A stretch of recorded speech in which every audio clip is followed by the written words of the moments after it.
You are listening to the We Are West Ham podcast with me, Will Pugh, and my mate, James Jones. And the roller coaster that is West Ham United season takes two more loops round the loop-de-loop, up the huge climb and down another big dip as West Ham go two defeats from two, walloped 4-0 at bogey team Brighton after a late collapse at Old Trafford. But a stunning performance for 70 minutes at Manchester United in the FA Cup last Wednesday. I went up to Manchester for that one, the 3 a.m. arrival back at home. All seemed a little bit of a waste of time after that. After that really disappointing defeat. But little did I know that as much heart as I took from the first 70 minutes at Old Trafford, West Ham would turn around and slap me in the face once again as they were given a proper good hiding at Brighton. Jonesy, delighted to have you back with me again. Another busy show, 2 games to look back on, 2 games to look ahead to. On one hand, I guess that's good after those 2 disappointing games that we've got to, 2 fixtures to get stuck into. The Conference League's back, which was the positive from the first half of the season. Hopefully it can be again. And then we play Aston Villa on the weekend. What are your current thoughts and feelings? I tweeted straight after the Brighton game. And I had a couple of fans throw me a couple of digs, but I want it back. And what I want back is Sevilla at home, Lyon away, Ballon Dawson, Bowen's on fire. We've got Super David Moyes. I want those times back, the good times. The times when we didn't have any worries, the times when we were all smiling, we were all happy, we were jovial. We'd go into every game going, yeah, we'll win this. We'd go 1-0 down and go, doesn't matter, we'll probably still win. Every single player giving 100%. David Moyes smiling. Everyone just happy. And it made me realise over the weekend that you really don't know what you have until it's gone. I know it's a cliche, but it's so true. And I feel 35 into the recording for the that first is a record. Cliche. That is a record for me, yeah. But it's true, and I feel so deflated because I saw so many positives from that last half hour against Forest when we blew them away. The first 70, 75 minutes against United at Old Trafford, I thought we were superb at Old Trafford up until we capitulated defensively. And we probably should have been 3-0 up by the time. Mate, there's no scored. probably about that. There's we no should have probably. been 3-0 up. Yeah. Yeah, honestly, don't bait me about that already, mate, because this will take an angry sidetrack, so carry on. And then you think, right, great. I know we never beat Brighton, but we could, we've been playing well. We could go there, maybe nick a point, maybe surprise everyone and nick a 1-0 win in the last minute. You don't know. We're playing pretty well. And then they serve us that. Not a single one of them tried.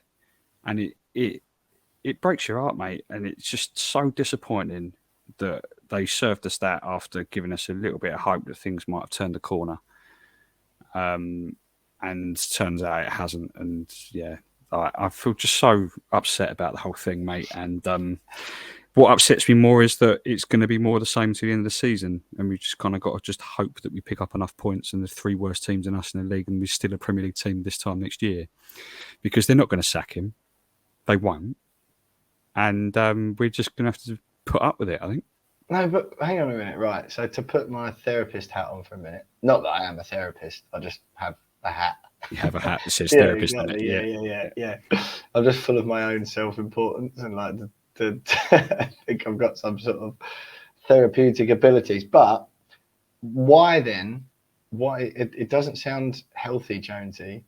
If you can take such heart from the positives, from some of the positive performances, as you mentioned, against Forest and then the first 70 minutes against Manchester United. Mate, I'm not exaggerating. That was like watching Brazil. We were absolutely extraordinary. We were brilliant, mate. We were absolutely brilliant. And I never imagined for a second, I said to my dad before the game when we were on the way up there, I said, if we go 1-0 up and score, I'll be happy. Right? Yeah. and I know it's such a small club mentality, that, isn't it? Which is obviously what we wanted to get away from under Pellegrini. But I was just like, this is a really long way on a Wednesday. Not a really long way on a Wednesday. I just want to see us score or enjoy some of the evening until the inevitable defeat. And honestly, and even though I sort of knew that was happening, we played so well before that I was like, we're going to do this. And then, it was a bit of a collapse or whatever. But, I still genuinely took a loads of heart from that. So then I didn't think we would win. I genuinely did think we would lose 1-0 at Brighton, or 2-0 maybe, 2-1 maybe, perhaps nick a goal. But I took real heart from the game at Old Trafford. And for it to just be so like, meh, afterwards. Because I think, honestly, mate, right, before the Brighton game, I think realistically, we've probably had 2 bad halves of football out of our last 8. We played well the whole game against Newcastle. We played well the whole game against Chelsea. We played well the first half away at Tottenham, and then threw it away. And we're rubbish in the second. That's one of the bad ones. We played out of our skin at Man United for 1.5 halves. And then again, just at the end. And if we had a proper centre forward, which is the only thing I've got to say about that game, which we'll go on to when we do the reaction bit, then we'd be okay. Like, we would have been 3-0 up. So what I'm saying is, if you can take that much heart from the positives, which there have been in the last few weeks, I just accept that the results might not fall into place quite as much. Like, how can all of that be destroyed or undone by one defeat? Do you know what I mean? I will tell you why. It's because a lack of effort, a lack of, like, it's all very well going, oh yeah, well, we played well there. So therefore, okay, well, we don't really beat Brighton, so not really surprised that we lost. We got battered 4-0, and I'm not like we got called out by a lot of Brighton fans earlier in the season when we were being quite rude towards Brighton as a football club, and it's still a complete ridiculous situation that we still can't beat them in the Premier League. I'll give them so much credit for they're playing very well. Yeah. They're very well run football club, both on and off the pitch, and they deserve to. They probably should have beaten us 7 or 8-0 in the end, and it would have been fine for them. Like, yeah, no problem. The reason why all that's been undone is because we didn't look like we cared. There was actually no effort from those players on Saturday afternoon, and when you see that sheer lack of effort and desire to win a football match, or at least try to win a football match, like, why should you have any heart at all? Like, what hope have you got left when the players don't even have hope? You know what I mean? No, yeah, I do know what you mean, mate. I do know what you mean. Listen, we'll go on to all of that stuff in a bit more detail further in the show. We've got a lot to pack into this week. We've got 2 games to look back on. The Brighton defeat, which we'll do at first with Russ Budden is joining us. DJ Russie B, as some of you might know him. He's joining us after our partnership with the West Ham Network YouTube channel. He's joining us to look back to that Brighton game. We'll chat about that United defeat in the FA Cup as well. Fantastic atmosphere up there, and I did ultimately quite enjoy the occasion. Yeah, excellent atmosphere up there. Before we look ahead to the 2 games we've got and try and extract some positivity out of that. We'll have 2 opposition views this week. We're talking about that AEK Larnaca game away in the Conference League on Thursday night, before we will, of course, look ahead to that game against Aston Villa at London Stadium this weekend. I'm going to try and pick Jonesy up, if that's at all possible. And yeah, I don't know. I'm not sure, mate. I just think, again, I'm just going to keep saying it. I think it's going to be my rhetoric until the end of the season. We've been calling it for weeks. This is what it's going to be like. It's going to be roller coastery. So, like, when we come back on next week and we've beaten Larnaca 5-0 and we're on the verge of being through to a European quarter final, and then we've come and given Villa a game at home, then it'll be all, whoopee, look at us, aren't we great again? And then the next week will be a couple of defeats. That's what it's going to be like. And I just am keen, Jonesy, for you to wheel out a football cliche. You don't get too high with the victories, don't get too low with the defeats. We'll be all right this season, trust me. But we'll go into all of that in more detail. Russ Budden joins us next from the West Ham Network. As I've mentioned already, we struck up a partnership with those guys, their YouTube channel. You can find Russ, Anton, who was on with us last week, and all of the lads over there. The links to that are in the description to this podcast. Jonesy and I are going to be featuring on some of their content as well over the next couple of months until the end of the season. So Russ joins us next to look back to that Brighton game. Don't forget you can follow us on Twitter at @WeAre_West Ham. I'm at William Pugh _ James is at by James Jones. You get on Instagram, Facebook at We Are West Ham Pod. And do the same on YouTube. We Are West Ham Podcast over there. Jonesy's doing a sterling job. And as I mentioned, we've got that cross-pollination, I think Jonesy called it, with the West Ham Network guys. So we'll have some content swapping and that sort of thing going down on YouTube as well. Last but not least, of course, you can buy us a pint at buymeacoffee.com/wearewestham. Pints are £5 each. You fancy chipping in, just to say thanks to Jonesy and I for the work we're doing, or as he might need this week, just to pick Jonesy up off the floor, because never have I seen a man looking so downbeat, and he's a friend of mine. I care about him, so if you want to buy James a pint, I'll happily waive my half of any money this week. Let James Jones drown in his sorrows. That's buymeacoffee.com/wearewestham. If you fancy it. Just before we move on to speak to Russ, I just want to mention, Jonesy, we always say you can email us if you so wish at wearewesthampod@gmail.com. Dave Ogle did that this week. Subject line simply yikes. West Ham are tragic everywhere they go, which, to be fair enough from Dave. And he also gave you a little bit more gout advice. James, cherry juice, 25 to 30% per volume per day for gout. Works a treat. Better days ahead, boys. David from Canada. So cheers, Dave Ogle. That did cheer me up. Nice one, Dave. Thank you. Seeing that one, a bit more gout advice. I feel like we might be better off, Jonesy, just starting like a mental and physical health podcast. I can be the therapist. You can tell people what treats, all of the various conditions that you've got, and then we won't have to talk about West Ham so miserably every week. Sounds like a plan to me. Yeah, 100%. Exactly. Well, until we get that one off the ground, we'll stick with West Ham content for now. Starting, of course, next up, we look back, to that shambles at Brighton. Me, Jonesy, and Russ Budden from the West Ham Network.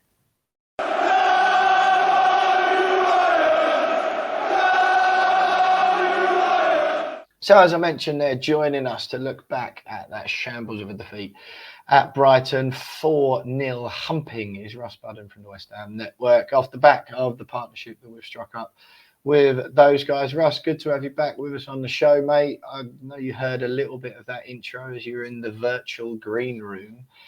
Jonesy, not having it whatsoever. I am genuinely worried about him. He's a very close friend of mine, and I love him to bits. And I don't like it when he's so affected by West Ham's performances and results. Although, let's be honest, 4-0 away at Brighton, even though we'd already all written off the game, so it makes it 12 games against them without a victory. 4-0 is sort of different league, isn't it? It is different league, and I think, and I'm in the middle. I should be in the middle between you two, to be honest, because it's like, for me, it was unlike. I was thinking about it last night. I can't think of a worse performance certainly not under David Moyes. That's for sure. I mean, I read a stat. It's the first time ever, 100 games or something like that we've lost by more than 2 clear goals under Moyesy. But it's not that. It's the fact that usually, even if we lose quite heavily, we always have some sort of crumb, something we can rest on. I mean, even when we lost, whatever it was, 5-1 to Nottingham Forest when Fat Sam put all the kids out, at least we scored a goal, and there was nothing, was there? I mean, literally, we did the highlights and the highlights or whatever. I mean, even West Ham did the highlights, didn't they? And the extended highlights on YouTube as well, which I thought was quite ironic. But there was nothing. There was nothing. It was really depressing, and I totally agree. We had already written the game off. I mean, I'm of the view that the strong side that we put out against Man United was as a almost readiness for us to lose the Brighton game. Oh, we had a big game. We played, we had a full strength side. We played almost a full strength side against Man United. 2 games a week. We're really tired. And Even in the press conference, Moyes was saying, alluding to it being our bogey team.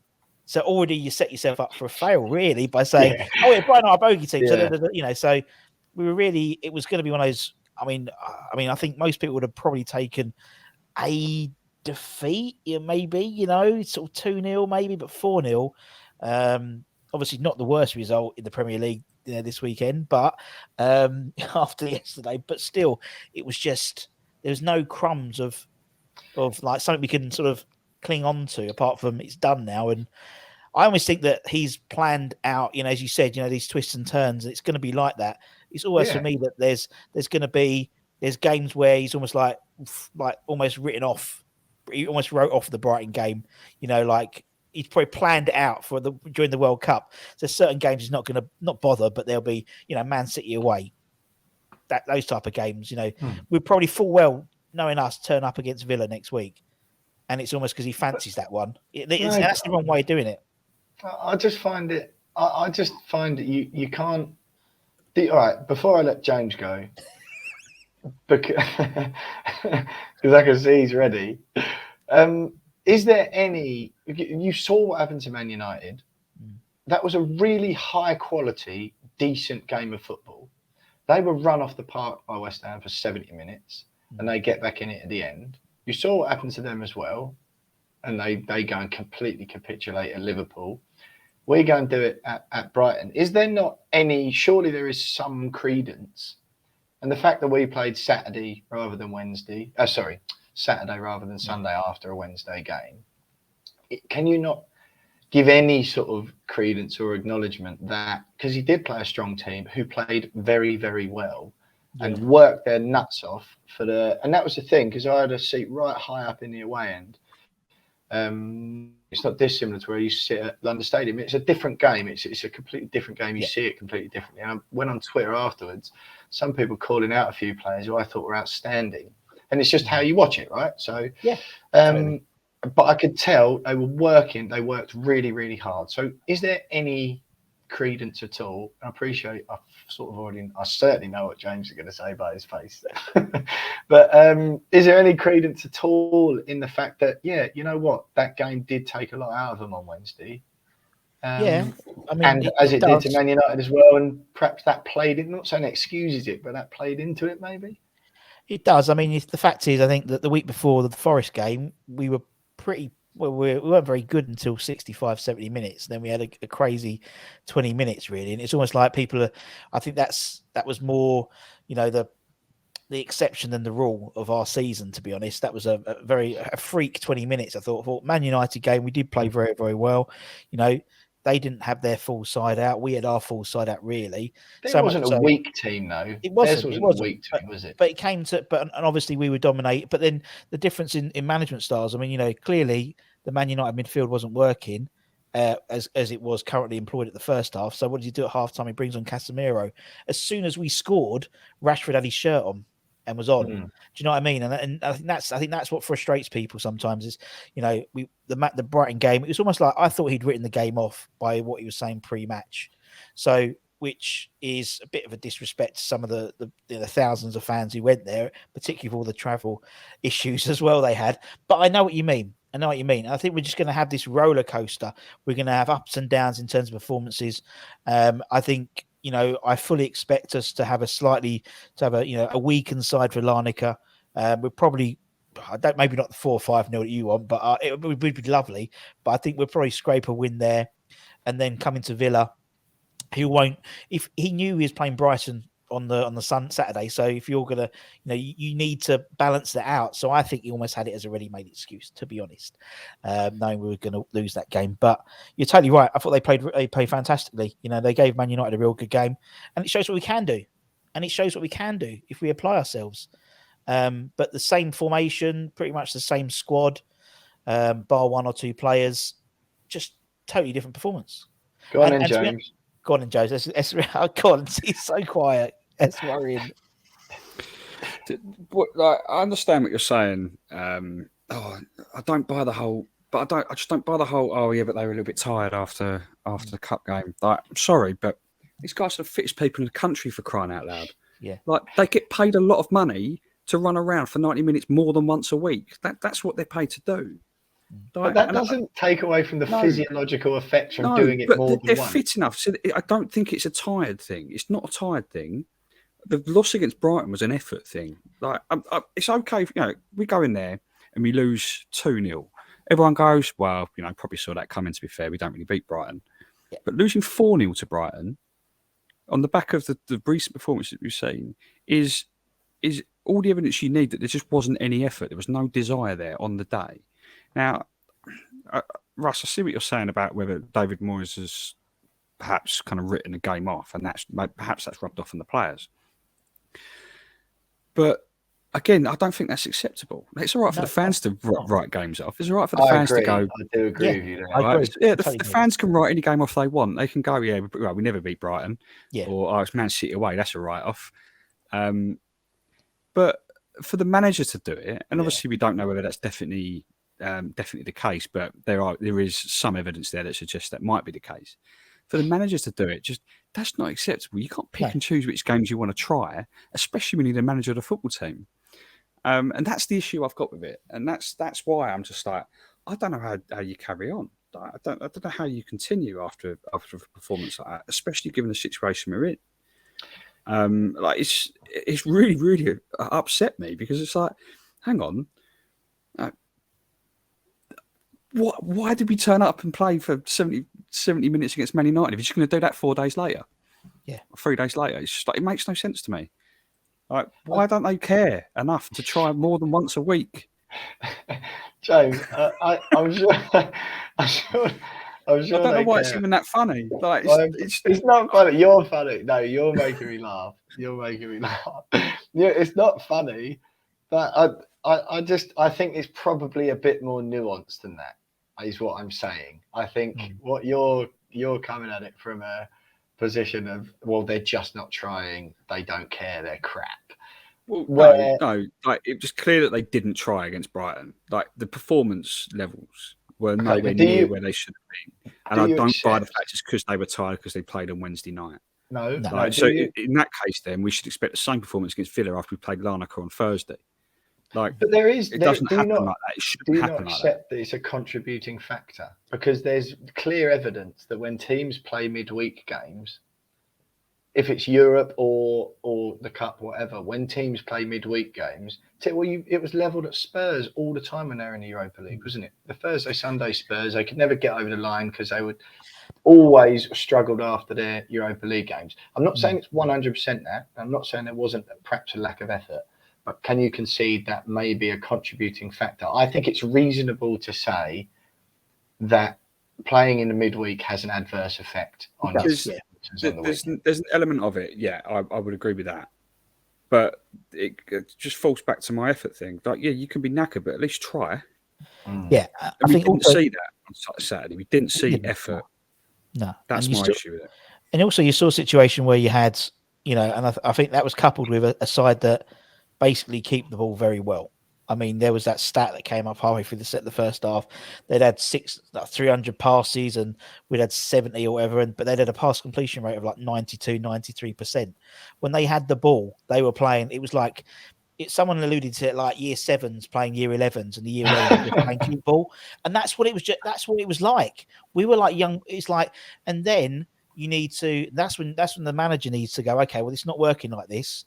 And then sometimes I think you need to, and that's one of our issues with me sometimes, is we're not nasty sometimes. Sometimes that game did need a Mark Noble type player to come on and stick a foot in, have a go, studs down the back of Casado or someone like that, just to sort of get something going, or just and then just to put pressure on them. We were happy to let them play football, and that's what frustrated me. It's like, certain times you need a Billy Bonds player, certain times you need a Trevor Brooking player, and we needed a Billy Bonds player at that time to come on, someone like Flynn, just to come on and be a bit nasty. But he's not a nasty player, but someone like that, just to put a foot in, because just to break up their rhythm, we just let them play.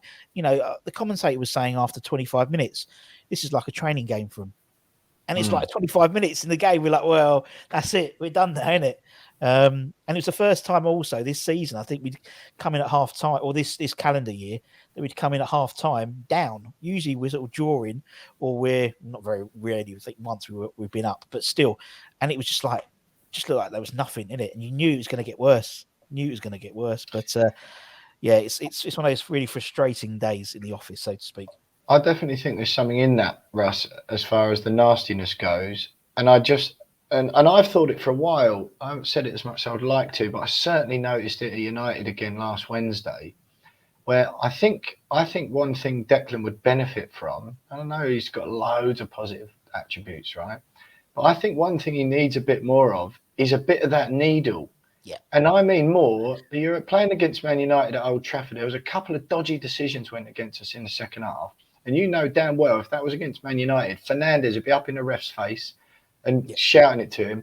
Declan just sort of like flops his arms about if West Ham get a bad decision against us. Whereas, Nobes as well would be right. And it's one of them, right? You're sort of supposed to, in this modern day of football, advocate for a bit more respect for referees, blah, blah, blah.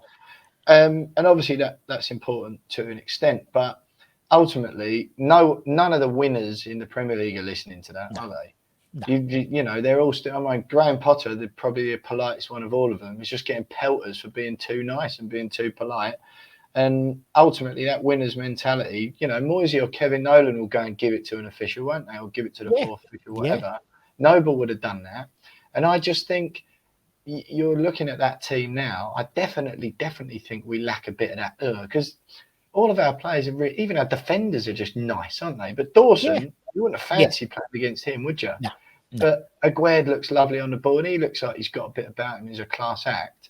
But ultimately, who's out there? If we get a bit of an injustice or something goes against us, you look to your captain for that. And I think that's a part Declan needs to develop in his game.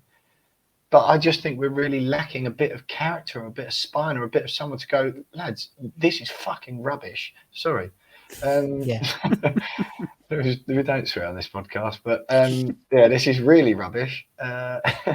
And sort it out, or ref, that's an absolute shambles of a decision. But we haven't got any of that. So I do think there's something in that. And that's always been, I think, I think it's an issue that we haven't realised until part of Noble leaving this transition. I think there's a difference between being a team captain and a club captain. And also I think sometimes that's a learning process for Deck, and also the way he conducts himself, after interviews, that's a learning process. But even more so on the pitch, as you said with Mark, he would be, even if he wasn't playing, he'd be on the touchline and he'd go up and have a word with the fourth. That's that. He took on that role. He advocated that role. And sometimes I think and actually we had it last year in the Europa League games, in that, they were, the likes of Leon, Sevilla were playing the dark arts, and we weren't nasty enough to do that. And, and then when we try and do things, and I'm not advocating diving or whatever, we're so poor at it. So we get yellow cards for diving, and we don't even mean to do it, like Bowen did against Brighton. And I just think sometimes, there's certain times where it's great to have lovely football. It's great to, but sometimes you need to roll your sleeves up and be a Billy Bonds player. And I think someone like Deck would benefit from having that sort of, that attitude sometimes, just because we need it sometimes. And I remember you guys as well, when the game's getting dull in sort of early 90s, Julian would kick someone up in the air, and he'd probably get a yellow card for it, but the crowd will get up for it, and then the players will get up for it, and it's infectious, that sort of effort. And I think that was the frustrating thing on Saturday.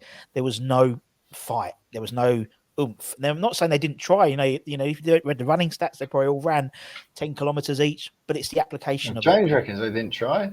Well, I don't say it's not a case of not. I mean, I think they're professionals, so they will try. But we didn't see the fight, and the fight for us is usually a tough challenge, or someone running after a point, like Colton Cole used to run over after pointless balls and things like that. That's what we need. Yeah, any ball, bless him. Yeah. Never win it.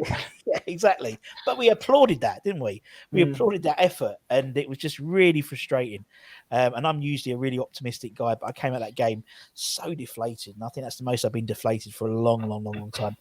Just shows you what the effect 1 week can have. You know, we come out of the Forest game, everyone's like, "Hey, we lost to Man United." Everyone's like, "Oh, we lost, but we played all right." And then Saturday's like, "Oh my god." Yeah, and that's what I'm trying to do. I think in combat to, or in sort of a polar opposite to perhaps James's approach, is just try and look a bit more holistically and bigger picture. Take some heart where there's heart to be taken, and disappointment. Right, Jonesy, let's do some sort of specifics for the game. I thought the pen was soft. I mean, again, I know it all seems a bit futile after we've been humped 4-0. But I thought the pen was soft. Bowen should have scored not long afterwards. The corner goal was poor, and I think perhaps because we looked so shaky at set pieces against United, it turns out that was our first Premier League corner goal conceded of the season. But obviously, it was the first one Brighton have scored of the season in the league as well. And then their third goal was a pretty decent move. Obviously, like you're sort of done by then, and of course, Danny Welbeck was going to pop up and affect the game at the end. Have you got any of the game specifics that you want to talk about in particular, or do you just think none of it matters anymore? I don't think any of it matters. I do agree with you that the penalty was soft, but even if the penalty is ruled out, then we lose 3-0 instead, and it's like, it's the same thing, isn't it? Really, like nothing really. The Bowen chance, it reminded me of the Antonio chance at Old Trafford only a few days earlier. And the difference is that when Antonio's 1-on-1, you know he's not scoring. Like, just knew it. He's either going to put it wide, or he's going to put it over, or De Gea's going to save it. But then with Bowen, you expect him to score that. He scored one at Lyon away, very similar. Don't know what happened. Obviously, maybe it's a confidence thing. I don't know. But other than that, I don't see any moment in that game where it's like, oh, we were desperately unlucky there, or it just nothing. Like, we deserve to lose 4-0, probably even more, and that's the reality of it. Like, there's nothing I'm even going to even attempt to cling on to as a bit of hope, if I'm honest. Although we haven't moved nowhere, we're still 16th. Oh, well, in that case, then. Though, that's true, right? That's true. But when we beat Forest 4-0, it was like, great, the goal difference is significantly better now. Yeah, that was annoying. And when you look down there, like our goal difference, even now after losing those 4 goals back, we've got a far better goal difference than everyone down there. Yeah. Well, Leeds I mean, they say, goal difference is almost worth another point, and it technically is at the moment for us. But it's like, we've just scored 4 goals against not in the Forest to take us to -6. Yeah. And it's like, okay, well, we're doing all right here. And now it's back to -10. And it's just like, in the space of a week, it's just like, well, at this rate, we're not going to have that advantage of a good goal difference over everyone else. So, we're still 16th, but we're still no better off. No. If anything, we're worse off because we've got a worse goal difference. You and me put back in our boxes, Russ. It's true though. It's Sorry, true, Russ. Isn't it? No, it's true. It's true though. It's like, I think, Sorry, Russ, but don't you dare come on our podcast and say such ridiculous things like that ever again. Don't be so positive, Russ. Don't be so positive. Honestly, it pisses everyone off on the network, but that's it, because I try and give some sort of light and shade to it. But you're right. I mean, the fact of the matter is, regardless of that game, they said if we'd lost 2-0, we'd have gone, oh well, we lost 2-0, and then we'd still be 16th. Well, we'd have come out the weekend going, do you know what? We lost, but we're still in the okay position. Yeah, we've got that one out of the way. Because we've lost 4-0, those 2 extra goals make a hell of a difference in terms of the fans' mentality. And we're like, but that's it. And you're right, we'll probably scrape through against Larnaca, I reckon, on Thursday. And then Villa will probably end up winning just because it's West Ham at the moment, and Villa are playing quite well. We were saying, Forest were playing really well, and they were very, very poor. And so, when we played them, Brighton are a very good side anyway. They'll have their best season, I think, in the Premier League by the end of this season. They're very, very good. Play some really good football, really unusual sort of way of playing football as well, which I quite enjoy. And then we've got Larnaca, and then we've got 2 weeks without no football, or 3 weeks really. Blissful relief, as it's also known. Can't wait. Yeah. Well, look, Jonesy, have you got anything else before we move on to the next section? Say goodbye to Russ for the rest of the show, and it's just me and you. I'm actually quite scared about the moment when Russ logs off. I'm just left with you. Thank God we don't do it in person anymore. But have you got anything else to add before Russ goes, Jonesy, on the Brighton game? Any final thoughts just to sum up? I'm interested to hear what Russ's thoughts are on Moyes' future after that game. Personally, I think it comes down to the Villa game, and it's the trouble is it's always this. It's the next game. It's That's what we're saying. It's going to be like that, isn't it? Yeah. That's what it's going to be. I think it's going to be on a game by game basis. They've said it was being looked at as a game by game basis, and I think the trouble is that as every game goes past, the bounce of a potential manager will have less and less of effect because there's less and less games to play. For me, I think it's.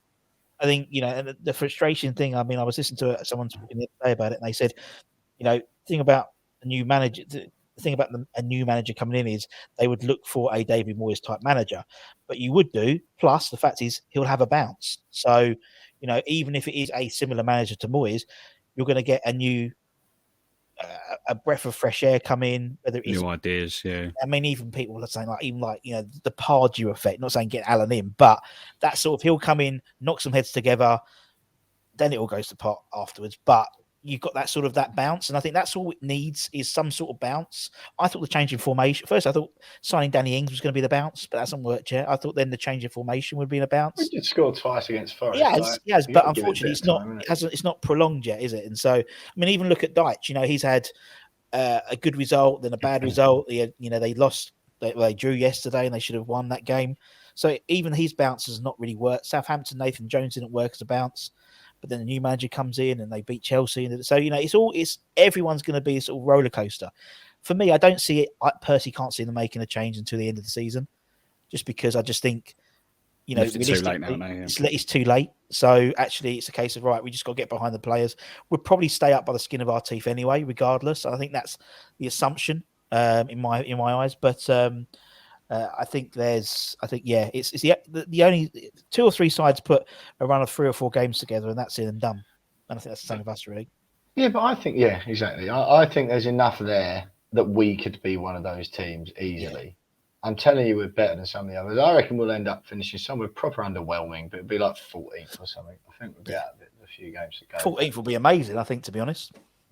Well, when we win the Conference League, that's what I mean. It's still going to be one of the best seasons of my life. I want to. Because obviously, if we finish 16th. Exactly. If we win the Conference, and obviously then we're in the Europa League, in comparison to all the money together, is about 45 million quid we'll earn, because we'll earn the money for winning the Conference, plus obviously the guaranteed money for the group stages of the Europa League.